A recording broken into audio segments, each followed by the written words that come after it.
Probably the biggest surprise for me from the Xbox showcase the other day was not just Doom. I mean, I expected Doom to look good. I expected, the surprise to probably be one more focused on appealing to Eastern markets, which was rumored and speculated beforehand. So that wasn't that shocking. South of Midnight, art style looks good. Combat still looks kind of dry.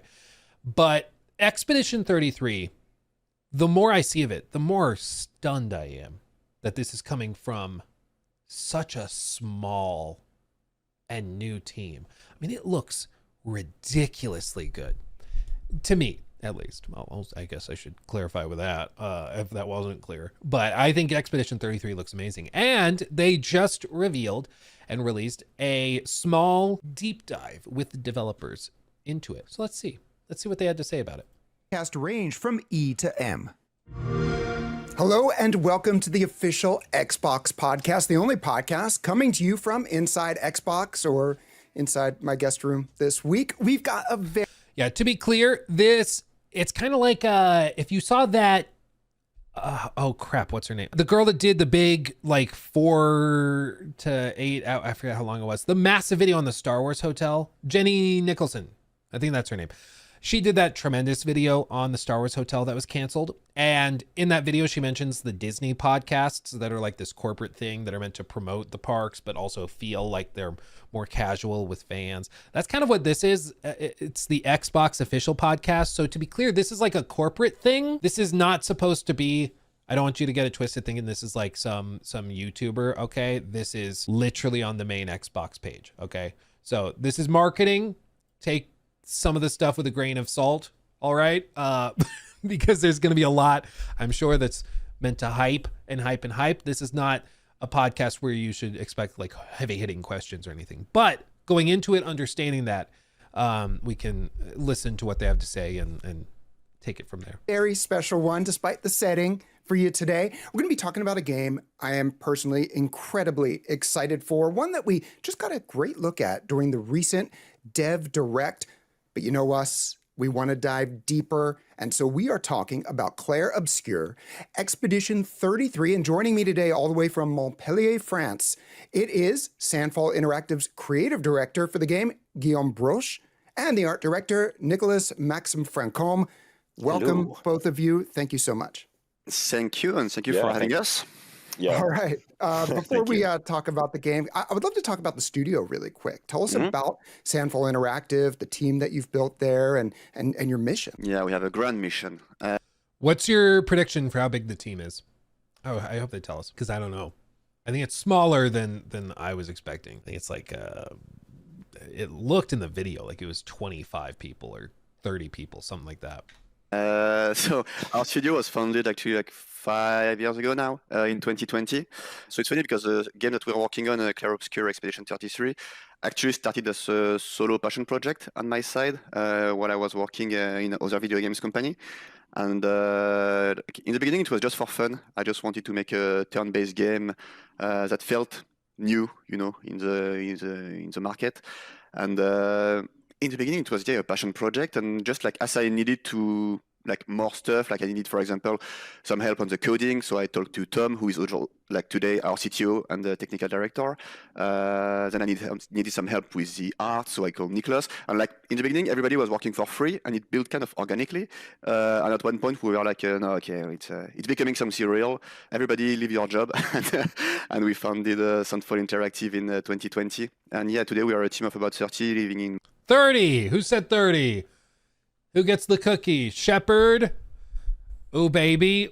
Guessed exactly 30. There you go. Well done. Well done. Everybody was in the right ballpark. Everybody was in the right ballpark. SR30 after he says it. Yeah. Is he American? For sure. This is like an Alabama accent. Montpellier, France, mostly, and we also have a small team in Paris working on the cinematics. But yeah, this is very much a small team despite what it looks like. Which, props.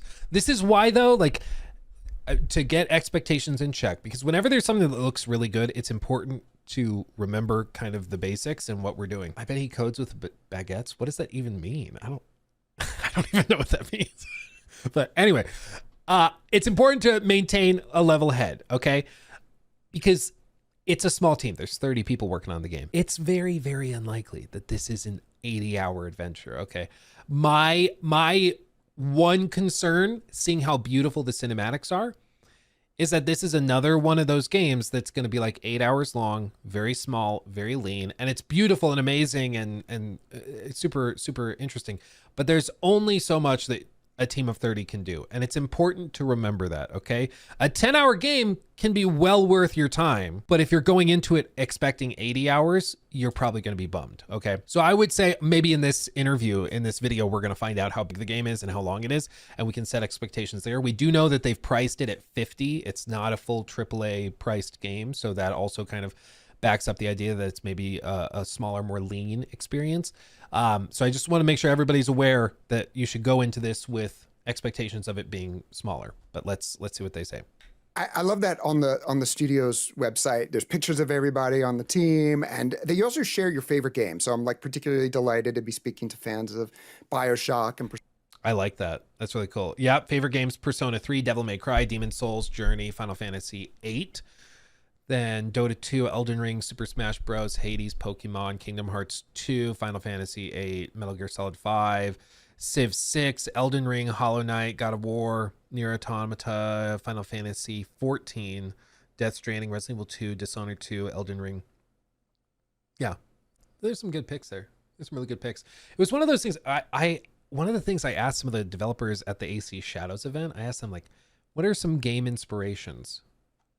What games are inspiring you with this, with Shadows? Like, what are you taking notes from? And not, like, I'm obviously expecting Ghost of Tsushima or something, but it was like the PR team told them you can't talk about other games, you can't mention other games, which I thought was interesting. I was like, I wonder why they can't just say we really like Elden Ring, we really like this game, we really like this game. It was really interesting, man. I don't know why.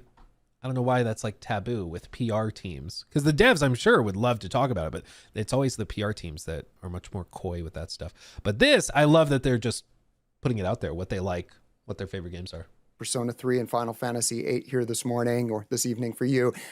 And from the moment that we first got sight of Expedition 33 at the Xbox Game Showcase last year, look, I'm not going to play it cool. I've been obsessed with this game. I've been digging into all the content that you've been releasing over the course of the past year. And so much of that stems from like the mood, the vibe that you've all set, the city of Lumiere, the paintress, like immediately hits you like, whoa, this team is doing some really different stuff. So what can you share with us about this world that we're seeing in Clair Obscur Expedition 33 and the story we're going to be enjoying as we explore through these stunning worlds? Yeah, so I think like from the start, like when Nicolas joined, he joined around 2 years after I started working on my side. But I'm not an art director, so the art direction was really bad in retrospect, but there was some hope. And when Nicolas joined, we basically rebooted the art direction, and we knew that we wanted something that felt really, really unique. So the Belle Epoque France is not explored that much. It's the early 20th century in France. It's an era of like beauty, and everything was very hopeful in this period. And we mixed that with some fantasy elements as well as some surrealism element, and we got a unique mix today that is mostly thanks to Nicolas' crazy mind. Yeah, we got some Art Deco as well in there too. Yeah, and for the story, we co-wrote it with Jennifer, who is our lead writer today. Mm-hmm. And we also knew that we wanted something that felt very fresh and never seen before. So we spent some time like thinking about a cool hook, which is like this paintress making people disappear and everything. And really, like the hook came first, and then we kind of built everything around it. And we built the characters and like what is the relationship with the world they live in, because every year people disappear younger and younger, and you are playing as this expedition who tries to stop this cycle. We really wanted this kind of story that punches you in the gut every cutscene. So like you can expect a lot of emotional scenes and you will feel joy, you will feel sad, you will feel angry, we hope, and you will get very attached to the characters, hopefully, because we spent a lot of time, making them very, very compelling, and also very different from the other games in this kind of genre that you can expect. Compared to the usual JRPG, this is much more Western in the writing and the story and how it's delivered. Which I like. I also think like there's been a lot of talk in recent, like the last year or so. I remember reading an article that was it's kind of an alarmist article where it's like the death of JRPGs, and it was mostly written in response to the poor performance financially of like Final Fantasy 16, which was a huge game, massive big budget thing, and it just was not connecting to people. And then the sort of Final Fantasy 7 remake or rebirth rather did fine, but it didn't exceed their expectations, and Square Enix was not thrilled with how many people converted from the first game to the second game, how many new people jumped on. So there's been questions of the viability in the modern like Western market of JRPGs, because it does seem to have trouble breaking through. And I think melding some Western elements with JRPG kind of classical design, the turn-based combat systems and all that is the way to introduce people to it. Because there's some people who they just see the term JRPG and they're like, oh, so it's 1,500 hours and I'm going to lose my life to it. I'm good. I just don't have time. So I think shaking it up with something a little bit more Western in delivery and then also smaller in scope is probably a good way of introducing people to the genre, because a lot of people haven't, seen that before. Yeah, there's just such an interesting mix, and we're going to get into a lot of that. And also that hook does get you like right in the first minute of the trailer. I'd be dead in that world already. Like, if you can believe it, I'm over 33. So we've got to see some tantalizing looks at the game during the recent Dev Direct, but thank you. You've brought some additional footage here, and we have the privilege of breaking some of it down. So let's get into it. Personally, I'm a big turn-based RPG fan. I love it when turn-based games integrate real-time elements. Valkyria Chronicles is an all-time fave of mine. Going back all the way to the original Super Mario RPG. Guillaume, I don't need to remind you, Squall's Gunblade had that well-timed tap of the shoulder button to crit, which I always loved. It was just so visceral. So Expedition 33, I know, is integrating a reactive turn-based battle system. So we'll get into that once we get into battle here. But real quick, let's talk about the way CL is navigating the environment here. Is there a jump button? Like, how does this world work and how do you run around in it? Yeah, since the beginning, we wanted a turn-based RPG that doesn't feel like classic turn-based. So even in the exploration, we wanted something that feels very modern. So it's really it's full third person, and you can jump, you can climb, you have a grapple hook, which, as we all know, make any game better instantly. And we spent a lot of time with Nicolas also, if you want to talk about it, but building every level to feel very, very different when you explore them. Yeah. In terms of art and gameplay. And most of the art for the levels come from the crazy mind of Niklas, once more, if you want to say something about that. Yeah, for per level, I was always trying to think about what could make each individual place unique. So comes with color, comes with shape, anything that really catches your eye as soon as you enter. So for example, the red grass mixed with the contrast of those white heads that you see on the ground, or all those busts, and it's almost like old toys, that you find in the box. So it's just that kind of stuff that I was thinking of. And generally, it also goes just trying to implement 3D assets that we've made, and then what can I use or take, which shape can I take from those and use into the environment is kind of how I generally think of a level. And that's just about it. Everything does really stand out, and I know we're going to see a couple of different areas here. Let's get into the battle here just a little bit, sort of those real-time elements, and even just getting into the details. Now, I'm not going to lie, I slowed some of this down and looked at this footage over and over again. So I see with Loon, there's a lot of depth to these actions. Obviously, you start with sort of the first level of just, item and attack and skill, but then I see right there, it mentions stains and how they affect skills. Can you just tell us a little bit about that? Yeah, so from the beginning, what we wanted, because it's what I love also, in traditional JRPGs, is that they have very complex systems of progression systems, but also battle systems. And we really didn't want the game to just be a pretty face. We wanted it to be a game that feels like a real game. So every character has their own playstyle, and you can really play them in a lot of different ways, but they also feel very different from each other, and they all have their unique mechanic and their unique skill tree. So the stains you're talking about is the unique mechanic of Lune. Yeah, by the way, we say Lune. I just want to make this official. I got it now, thank you. Yeah.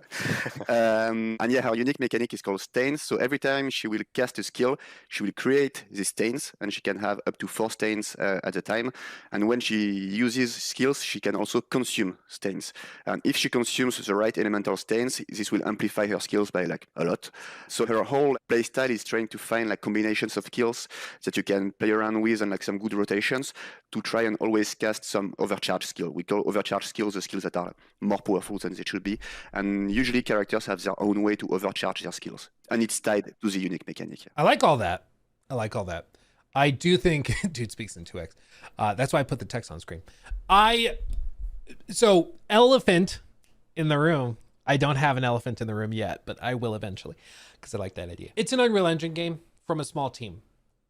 Historically, small teams working in Unreal Engine run into some common problems, some common threads weave themselves through those games.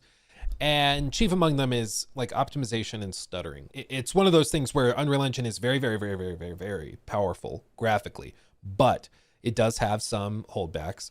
And one of those things is that it's typically very heavy. Unreal Engine 5 is really heavy to run, so you need high-end hardware in order to get decent frame rates. And even then, there's often a reliance on things like, temporal upscaling solutions, DLSS, FSR, that type of thing, to hit decent frame rates. And those upscalers tend to struggle with a lot of particle effects, which is something that can make games look really pretty. And that's something that this game is using a lot of. And with this having real-time elements with parrying and needing to carefully time stuff, stuttering is definitely a concern in combat, because nothing would feel worse than, being in a big boss fight and then you need to perfectly time a parry and then the game stutters just enough for you to miss that parry and then you die and you have to restart the fight. That would suck. Optimization and performance is definitely, I think, something to have a valid concern over, because it's not necessarily that this team, is doing anything wrong. It's more of an Unreal Engine thing. So that is something to watch for, and it's going to be chief of mind when or if reviews happen for this game. I don't know if they'll do reviews or what they're doing. Game Pass is always really hit or miss. You never know, but it's definitely something to watch out for. And I mean, even in this gameplay we're watching, I'm seeing occasional stutters and stuff. They still have a little bit of time, of course. They have when was this coming out? It was like March, or this one was this the May one?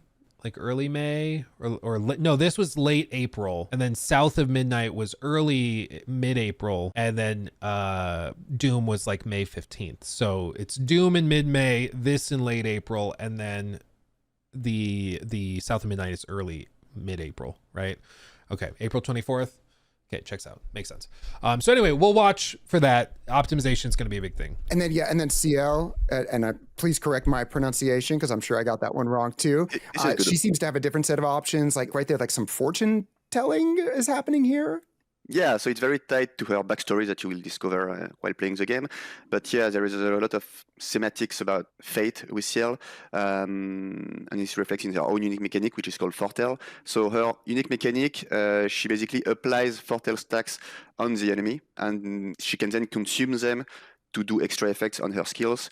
And this will also allow her to switch stance. She has 3 stance, Sun, Moon, and Twilight. Twilight is basically the ultimate stance. And as you consume Fortel, you will create sun charges, and if you apply Fortel, you will create moon charges. It's really hard to tell because this is compressed to high holy hell. I mean, the max quality is 1080p 30, and even then, I mean, the bit rates are pretty abysmal. So it's, if you're looking at it and be like, oh, it looks blurry, it's not you. It's compounded by the fact that I'm streaming this, but even on my end, looking at the video directly, it's already really, really compressed. So it's just not, this is not the footage you should be judging like the quality off of. And once you have sun and moon charges, the card will fuse and will create a twilight card, which will make Ciel enter the twilight stance. And when you are in twilight stance, you are overpowered. So the main goal of Ciel is to remain in twilight for as much as she can. Got it. So it seems like each character seems to have like their own certain thing. Gustav with this overcharge, and so there's going to be something for everybody to master, and something that keeps things interesting in battle. Is that sort of the idea there? Yeah, exactly. And there are like so many ways to customize the characters and so many like different ways to play them. Like for example, for Ciel, you can build her like full support and buff, and then it's less interesting to go in Twilight and more interesting to build sun charges. So like there is a one main way to play the characters, which is usually like the easy way, and then you can find some crazy combinations and combos to play them completely different from what they are supposed to be played as. But yeah, definitely like we spent a lot of time making sure that every character feels very unique and also feels very unique for each player. So when you will see, for example, someone playing Lune, you will think, okay, this person is playing Lune in a completely different way from me. And I think that's very cool. And that's what makes RPGs very compelling for me.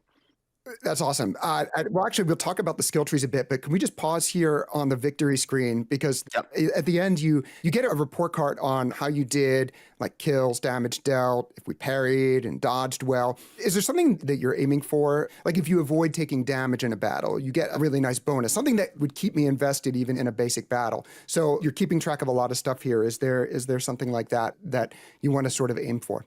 Yeah, so we have a no damage bonus on each battle. So when you win a battle without taking damage, you get some extra experience, which is always a nice touch. And yeah, the cool thing is that with our defense system, it's very much doable to do any battle without taking damage. So even a boss battle. So we really expect like some challenge runners, to try and do like a no-hit run from A to Z, because it is doable. I'm trying one right now, and it's it's a lot of fun, definitely, to try and master every like enemy pattern and try to get a no damage bonus on every battle. All right. I know we also have footage of the skill tree. I love a good skill tree. And I would love to know just like the team's philosophy. It seems that I just saw I saw 53 Knights post. James is now a member. Oh, that's funny. Thank you, James. Thank you. 53 Knights just casually. Yeah, France doesn't have a lot of victory screens to look at. That's why they're making games. First of all, like, would it be something where you're expected you're going to unlock everything, or you really are going to be like, this is a great opportunity to customize and make it so that my Gustav or Mael is a lot different than yours is, if that's what I want to do? Yeah, so the idea is that when you are playing the main story and most of the side content, you will have to choose in the skill tree, so you won't unlock everything like naturally.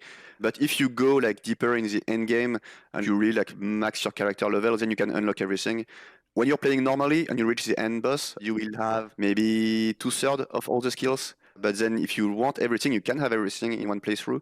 And the way to do that is to grind to max level, but this will take some work.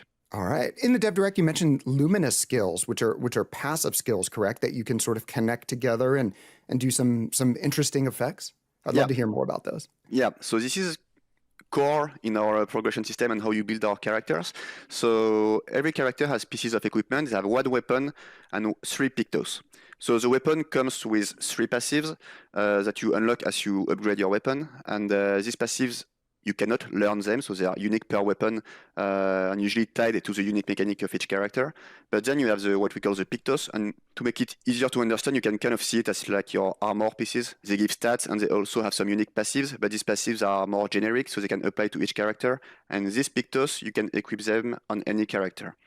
And the cool thing is that if you use these pictos 4 times in battle, you will master their passive, and the passive is called the Lumina.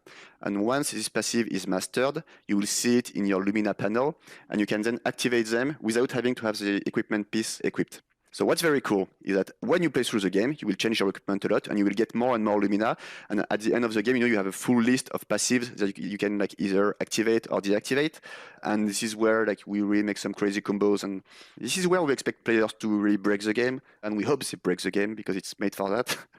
But this is really key to building your character and making your build like completely unique. This is like another thing that I feel like has just been lost with a lot of, especially Western game designers, is allowing players to break stuff. That's okay. It's okay. Like one of my favorite weirdly niche times when I broke a game was with South Park, The Stick of Truth. That game is super bustable, super breakable. You can build like a bleed build that just applies like 5 bleed on a boss instantaneously with 1 hit. And then you can just like one-shot the final game bosses. It's great. And they let you do it. They let you break the game. You know, it's really like frustrating that so many studios now are like, no, we have to have the perfectly balanced combat system so that everything is like super, super It was, I guess, balanced across the board. Every weapon feels the same. Every weapon does the same type of damage, the same thing. So even when you min-max and optimize your build, everybody's the same. And I hate it. Exactly, Duke. It kills the fun, because part of the fun of, especially games that have like ARPG systems where you can customize weapons or build outs and damage applications, stuff like that, different buffs and perks and debuffs. Part of the fun is when you discover either, I mean, usually it's more fun if you discover it without a guide, but even if you look at a guide and it tells you something, it's like the little pick-me-up when you're like, oh, I think I figured something out. And I still remember playing the Stick of Truth and realizing, wait, no way. Can I actually do this? Can I actually apply this bleed effect here like this, and then also have this apply and do this? Oh my God, it works. And it's super exciting. And sure, you can shake it up every once in a while. Ooh, there's a boss that's immune to bleed. Okay, well, yep, this is going to be a tougher fight. But that's the give and take, right? And so I like the idea that they're like, no, please, we're building it for you to break it. We want you to find ways to break it. That's okay. And I like that. Balancing the game kind of removes the fun of it.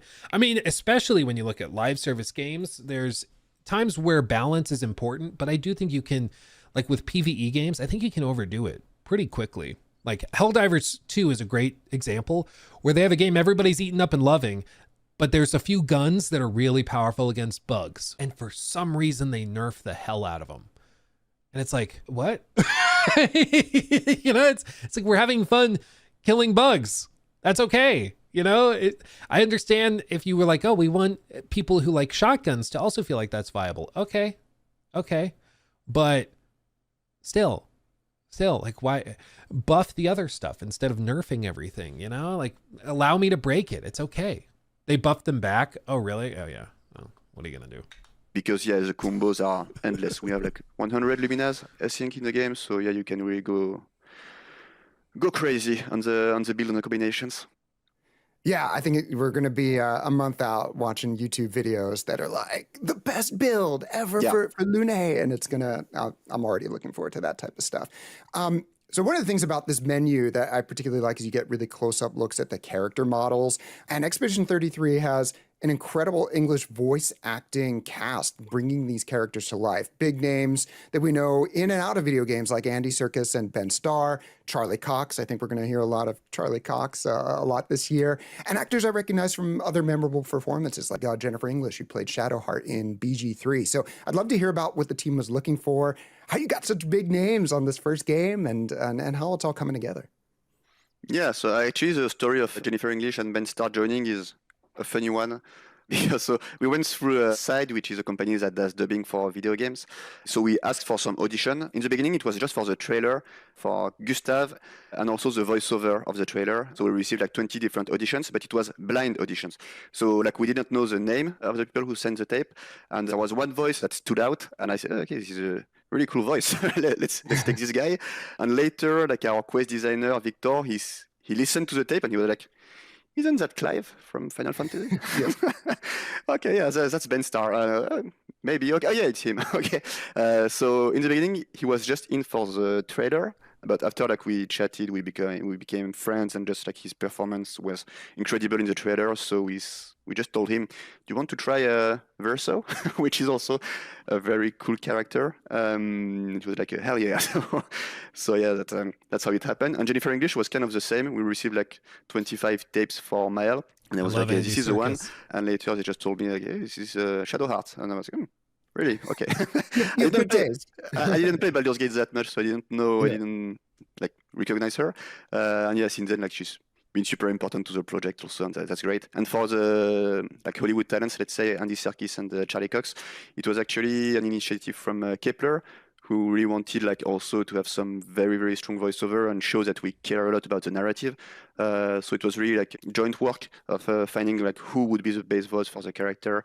So we made a list of recommendations, and then they reached out to their agent, and yes, they just said yes very quickly, and they were like super into it and asking tons of questions about the characters, the world, and everything.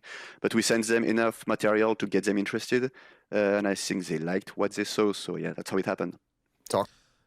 I do like that. I like seeing Andy Serkis, and I mean, I love me some Andy Serkis. I'll tell you what. So I'm excited for that. They got some good talent coming together. That's awesome.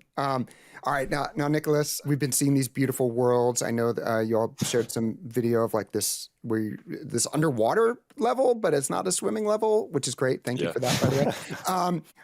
We have you here as art director, so I would be very remiss if we didn't dive deeply into that part of the game, into the art direction. So where are you drawing your inspiration from with these gorgeous areas that honestly don't necessarily look like stuff we've seen before? Well, it's kind of a bit hard to explain, but I think most of the inspiration first is just like is what wasn't in the game, to start with. Like from my knowledge of playing many games already, I just wanted to kind of get out of like the stuff that we've just seen a million times. It goes from like science fiction to space or to like zombies, all that kind of stuff. Just wanted to kind of just get my head out of there and just kind of see what I can try to come up with that was kind of original for me personally. So like most of the research I've seen was like ceramic textures. Actually, I just started with that, and then I was like, well, that can be pretty cool. Like there's some very original shapes that I kind of saw. Those shapes really inspired me to come up with like the enemies that we see today in the game. Also, it helped as well for the environments. I mean, that was quite something that helped me to keep making all these original environments as well. So it was a mix of like a paint vibe mixed with like ceramics, and then kind of going with like crazy colors all over the place.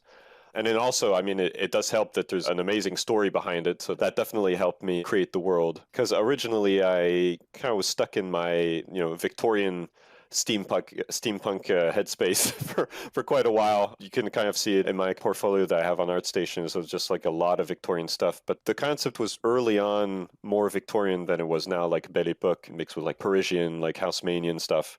So I tried to just get out of there. And also in terms of like the outfits, we tried to come up with something kind of quite unique, kind of asymmetrical stuff that like, again, it's something that someone has not seen yet, that's kind of, that's all I want to show.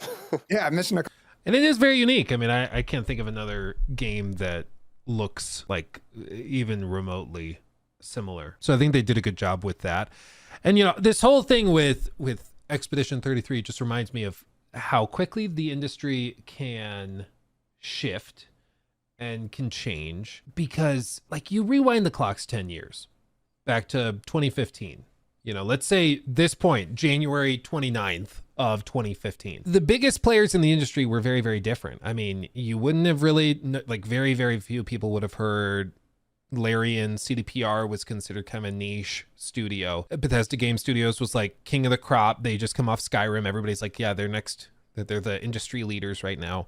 FromSoft, they were just starting to get the ball rolling on what would become the Soulsborne genre. They were about to launch Bloodborne that year as well. And it was just a very, very different time. And you think of some of the biggest studios in the world today, the ones people are most excited about, and CDPR was well known in Europe, but I mean, at that point they had The Witcher 2, which certainly was nowhere near as big as The Witcher 3 became. So, they were known, people were aware of them, but they were not like one of the biggest players in the industry yet. But that would all change May of that year, but still. So it's very, very interesting how much the industry can change and how new players come in and just blow you away with some really novel and crazy stuff. And that is something that I think it's important to remember with some of these smaller games. And it's why I always encourage people to check these out and to support them. And if you think Expedition 33 is something compelling, of course it's launching on Game Pass, but also consider, if you want to play this on PC or wherever else, consider also buying it day one, assuming it's good, because supporting small up and coming studios like this is how we get crazy new projects that nobody saw before. Like, you gotta be willing to support the little guys. It's why when people ask me for a game recommendation, I'm always like, go check out The Forgotten City. It's made by basically 3 people. It's fantastic. So good, dude. I love that game. I wonder what they're working on. I should reach out to them again. Yeah, because that was so good. So good. Support the little guys. Support the little guys. That's what I'm saying. Accomplished. It's funny, like all the things you mentioned, and I look at the games that you have listed on the website, the games you're into, and I was like, yeah, all this checks out. You know, big Father fan, and the Order 1886, and Bioshock, and all that. So I love that you've sort of taken these inspirations and really made them your own. So over here, we're looking, and we can talk about the art here, and we can also just talk about the fact that there's a fully navigable world map that you first, I think, just first talked about recently. Let's talk. Yes, thank you. As old school RPG player, big surprise for RPG enjoyers. So this is different than when we saw the close-up of running and jumping, right? You'll be navigating this differently. Tell us all about this. Yeah, so for old school JRPG enjoyers, this will be a classic. But really, like, since the day I started working on this project in Unreal Engine, I wanted a world map because I feel like it's such a cool thing that has like almost completely disappeared from the face of the gaming industry. like nobody does that anymore. And like for me, it was such a crucial and important part of what made like the old school JRPGs unique. It's this sense of like traveling, and we are an expedition, and since the beginning, one of the key things is that we wanted the player to feel like they're going on a grand journey. And for me, the best way to do that is to connect everything via this kind of stuff, which is a world map. So for those who don't know, like this world map, you have less control of your characters compared to the normal levels. Like you can jump, but you can like walk around, you have some encounters, you can battle enemies. So in the beginning, it seems extremely big, and it is very big. There are a lot of levels to find, there are a lot of hidden levels to find, hidden bosses to find also on this world map. There are like tons of secrets, and that's also what makes a world map super cool, because it's just like it feels like a completely different exploration game inside the game, and really makes you understand how much you are traveling. It's so cool to see it in action today, and seeing it like modernized compared to the last world map I saw, which was 20 years ago, I don't know. So yeah, and then you will have this cool feeling of when you unlock SKA, you can travel faster. SKA will kind of be your mount in the game, and SKA is a character that you unlock at one point in the game, and he's super cool. And you will mount him, and then you will be able to swim, then you will be able to fly as you unlock his new abilities. Yeah, this is SKA. He's so badass when he walks. This is my favorite animation in the whole game. It's just him walking. Very jaunty. Yeah, props to our animators as well who have come up with these. They're incredible. Yeah, absolutely. And SKA is like a really powerful character, at least in the lore of the game. Isn't that right?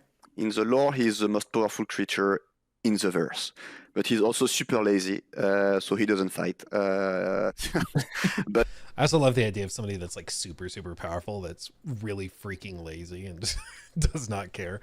Yeah, I like the tilt shift on the world map. If you've not seen tilt shift, it's basically a way that you can alter the way that the camera lens bends the light into the sensor of the camera.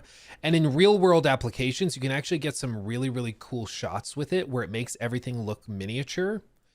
Like these are real world shots, but it makes it look like it's a mini set, like, everything's really small. And it's a really simplistic way of shooting stuff, but it creates this really fascinating visual effect, I guess, where it just makes everything look like it's little miniature models and stuff.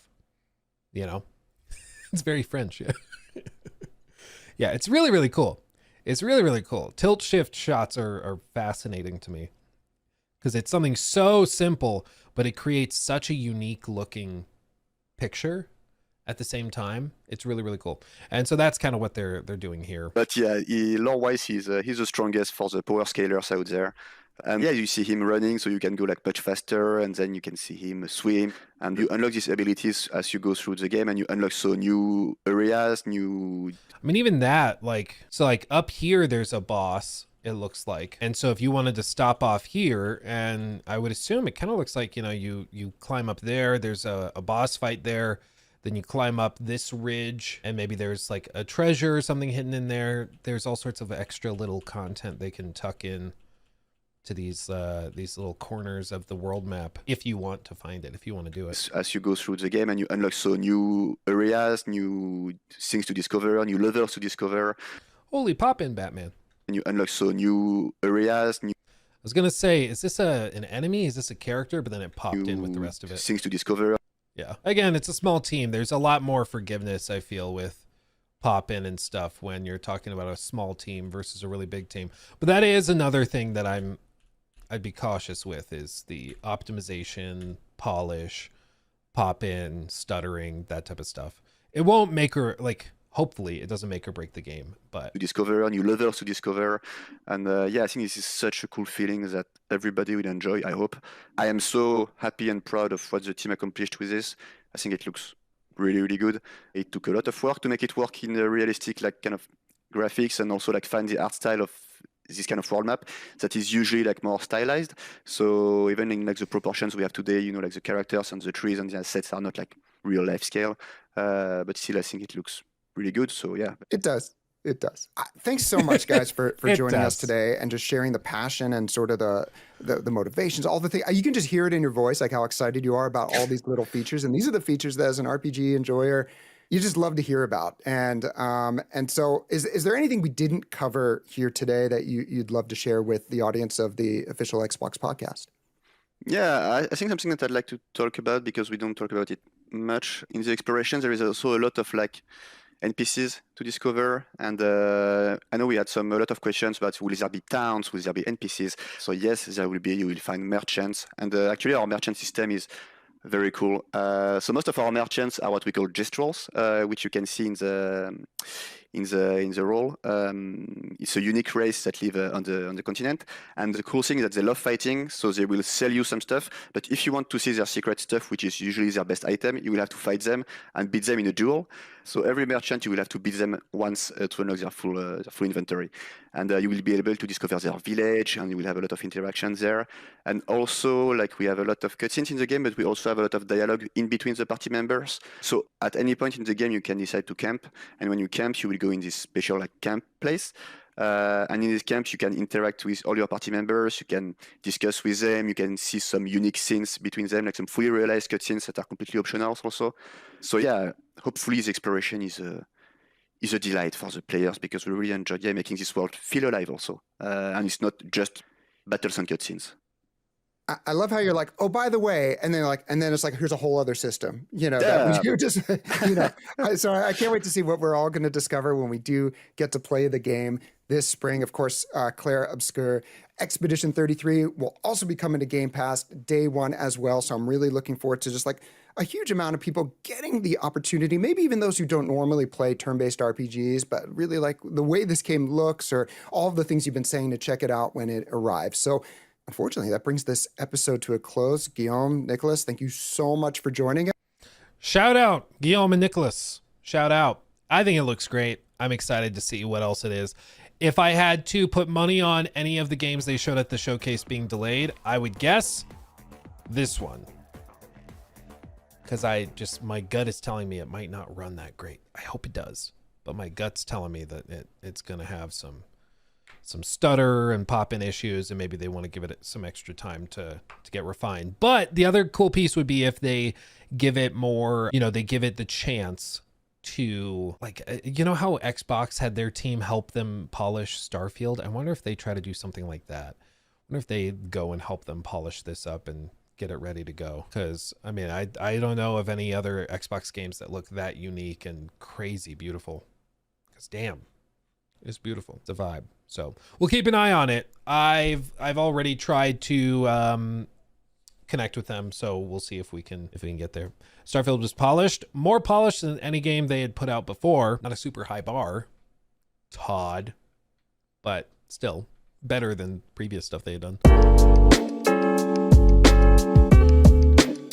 He took my thing.